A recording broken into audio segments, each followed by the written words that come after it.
all started on the night of October 8th last year. And a neighbor called us at 3 a.m. and said, "I'm leaving now. You better get up and get out."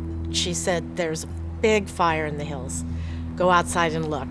So I ran out our back door and looked north, and there was a wall of flames. So I ran back in, told my husband to get up, get dressed, pack a bag. About 15 minutes later, we started to drive down our road, and we lived 2 miles up a dirt road in the hills. And while I was coming down the road, I decided to call 911. I was told that there were other fires that were also happening, and that all of the fire services were already deployed, and thus no one could come and help us. And that's when I knew we were really on our own.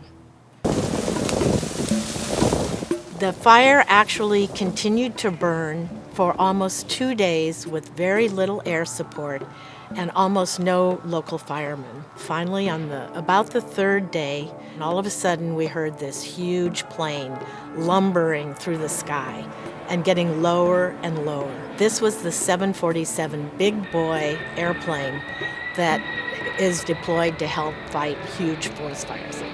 It released all of this red retardant all on top of the fire and through a swath through the whole front of the ridge.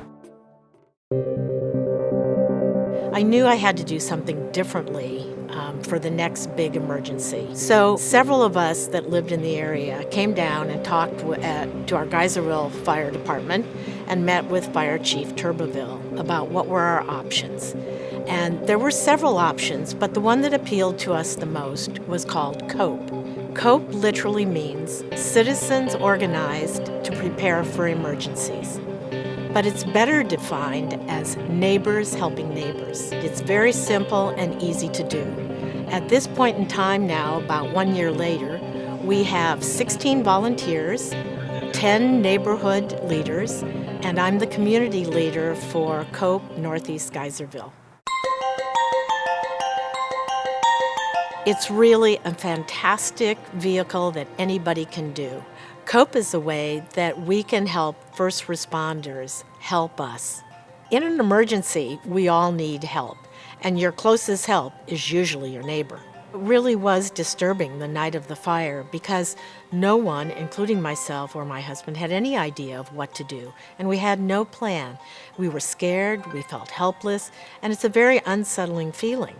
But today, and after 1 year of working with C.O.P.E and dealing with our neighbors, I feel much more secure and confident in dealing with the next emergency, no matter what it may be. So we need to get prepared. So I ask you, can you cope? Everyone can cope. Just remember, citizens organized to prepare for emergencies. And please, I ask you, commit to C.O.P.E. Help the fire service help you. For more information on emergency preparedness community groups in your area or how to protect your home and property, contact us.